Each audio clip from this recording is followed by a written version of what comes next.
বন্ধুরা, সকালে এমন একটি সুস্বাস্থ্যকর একটা হেলদি রেসিপি যদি হয়, যেটা খেতেও খুব টেস্টি হয়, তাহলে এর চেয়ে ভালো আর কিছুই হতে পারে না। আজকে এমনই একটি রেসিপি শেয়ার করছি যেটা বাচ্চা বড় সবার ভীষণ ভালো লাগবে খেতে এবং স্বাস্থ্যের পক্ষেও খুব উপকারী। তো এখানে একটি বাটির মধ্যে আমরা 2 কাপ সুজি নিয়েছি। এবার এই সুজিটা আমি একটা গ্রাইন্ডার জারের মধ্যে দিয়ে নিচ্ছি। তো এই সুজিটা আমাদের একটুখানি ফাইন করে গুঁড়ো করে নিতে হবে। তো এখানে 2 কাপ সুজি এইভাবে দেওয়ার পরে আমি দেখো এটা গ্রাইন্ড করার জন্য যেটা ব্যবহার করব সেটা হচ্ছে Agaro regal personal ব্লেন্ডারটা। Agaro regal personal ব্লেন্ডারটা যেমন দেখতে সুন্দর, খুবই ছোট্ট, ছোট রান্নাঘরে রাখতে সুবিধা, কাজ করতেও সুবিধা। আর দেখো কত তাড়াতাড়ি কি সুন্দর ফাইন গুঁড়ো হয়ে গেল সুজিটাও, মাত্র কয়েক সেকেন্ডের মধ্যেই কিন্তু এটি হয়ে যায়। তো চলো এইবার এই গুঁড়ো সুজিটা আমি একটি বাটির মধ্যে ঢেলে নিচ্ছি। বন্ধুরা, আজকে যে বাসনগুলো আমি ব্যবহার করব সবকটা লিঙ্ক নিচে ডেসক্রিপশান বক্সে থাকবে। অনেকেই তোমরা জিজ্ঞেস করে থাকে, তো তাই লিঙ্কগুলো আমি দিয়ে দিচ্ছি, কেউ নিতে চাইলে সেখান থেকে নিতে পারবে। গুঁড়ো সুজির মধ্যে আমি 2 টেবিল স্পুন বেসন মেশাচ্ছি। এখানে বেসনটা ভালো করে মিক্স করে নেব সুজির সাথে। এরপর এর মধ্যে স্বাদ মতন অল্প একটুখানি নুন দিচ্ছি, হাফ ছোটো চামচ দিয়ে এবার ভালো করে মিশিয়ে নিলাম। এবার আমি দিচ্ছি এখানে টক দই। তো টক দই আমি 2 টেবিল স্পুন দিয়ে দিচ্ছি। এখানে 2 টেবিল স্পুন টক দই দিয়ে এটাকে মিশিয়ে এবার আমরা এখানে জল দেবো। তো মোটামুটি এখানে আমার 1 কাপ মতন জল লাগবে। তো প্রথমে 1 কাপ জল দিয়ে আগে এটাকে গুলে নেবে আর এইভাবে খুব ভালো করে মিশিয়ে নেবে। তারপর এটা ঢাকা দিয়ে রেখে দেবে। তো যতক্ষণ ওটা ঢাকা দিয়ে রাখা আছে ততক্ষণ আমরা তৈরি করে নেব আরেকটি জিনিস। তো এখানে আমি 1 চামচ সর্ষের তেল দিয়েছি, তার মধ্যে আমি সর্ষে ফোড়ন দিলাম আর একটু মেথি ফোড়ন দিয়েছি। এবার দেব 2-4টে শুকনো লঙ্কা ফোড়ন।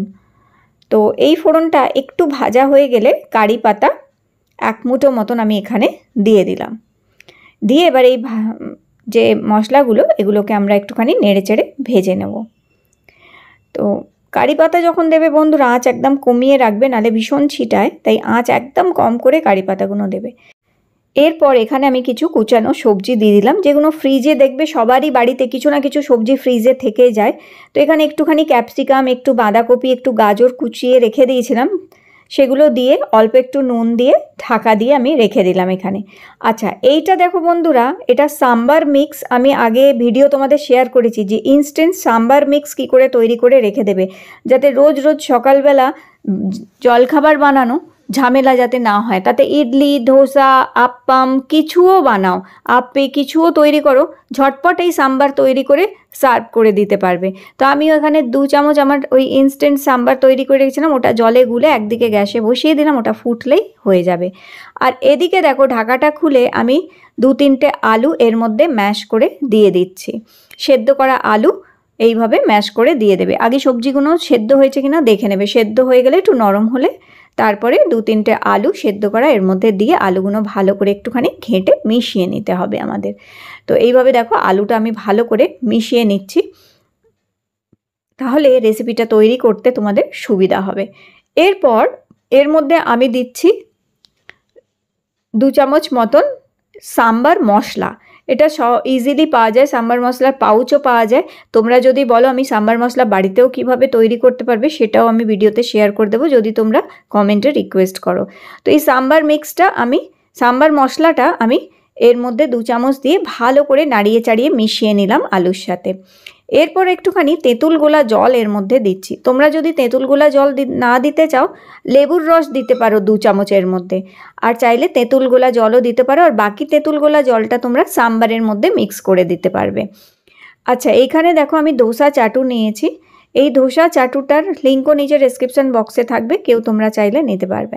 তো এইখানে ধোসা চাটুতে একটুখানি তেল আমি দেখো টিস্যু পেপার দিয়ে বুলিয়ে দিলাম আর একটু জলের ছিটে দিয়ে সেটা মুছে নিয়ে তারপরে ওই সুজির যে ব্যাটারটা তৈরি করেছিলাম সেটা আমি দেখো এখানে দিয়ে দিলাম, কত সুন্দরভাবে এটা ছড়িয়ে গেল।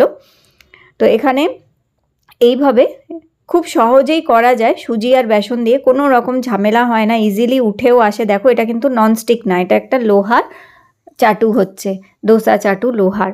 তো এই চাটুটার মধ্যে এইভাবে এটা তৈরি করে নেবে, মাত্র 2 মিনিট। দেখবে ওপরটা যখন শুকিয়ে মতন আসবে ধোসাটা, তখন ওই যে তরকারিটা আমরা তৈরি করেছিলাম সেটা আমরা এর মধ্যে ছড়িয়ে দেবো এইভাবে। তো এইভাবে তরকারিটা ভালো করে একদম সুন্দরভাবে ছড়িয়ে দিয়ে তারপর আস্তে করে ফোল্ড করে নেবে। তো ব্যাস দেখো ঝটপট রেডি হয়ে গেল আমাদের কত সুন্দর, খুবই টেস্টি, ডিলিশিয়াস অ্যান্ড হেলদি একটা রেসিপি। আচ্ছা বন্ধুরা, তোমাদের কাছে আরেকটা রিকোয়েস্ট করি, কে কোথা থেকে তোমরা আমার এই ভিডিওগুলো দেখছো অবশ্যই সেই জায়গাটা তোমরা কমেন্টে নিশ্চয়ই মেনশন করো, কারা তোমরা কোথা কোথা থেকে আমার এই ভিডিওগুলো দেখো। তো দেখো আর একটাও আমি দেখিয়ে দিচ্ছি তোমাদের।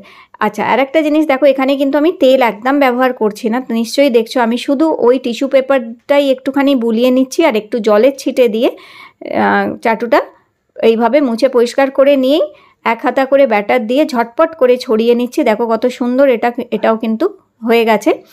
এরপর তোমরা চাইলে এর মধ্যে ওপর থেকে একটুখানি বাটার, ঘি, তেল যদি চাও তাহলে একটুখানি ছড়িয়ে দিতে পারো, আর যদি একদম তেল ছাড়া খেতে চাও তাহলে কিছু দেওয়ারই প্রয়োজন নেই, শুধু তেলে ওই টিস্যু পেপারটা একটুখানি চাটুর মধ্যে বুলিয়ে নিলেই এই রকম উঠে আসবে এগুলো।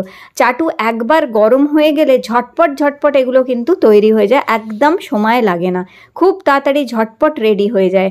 তো দেখো কতগুলো আমি অনেকগুলোই এখানে বানিয়ে নিয়েছি, তো তোমাদের আমি জাস্ট দুটোই দেখালাম। আর এদিকে দেখো সাম্বারটাও রেডি হয়ে গেছে, ইনস্ট্যান্ট সাম্বারও বানিয়ে নিয়েছি। চাইলেই সাম্বারটার মধ্যে তোমরা কিছু সবজিও কেটে দিতে পারো তোমাদের পছন্দসই। তো দেখো কত তাড়াতাড়ি ঝটপট ঝটপট একটা হেলদি আর টেস্টি রেসিপি তৈরি হয়ে গেল সকালে জল খাবারের জন্য। তো আজকের এই রেসিপিটি ভালো লেগে থাকলে লাইক দিও আর চ্যানেলটি সাবস্ক্রাইব করে রেখো। আবার দেখা করব তোমাদের সাথে নতুন একটা রেসিপি নিয়ে।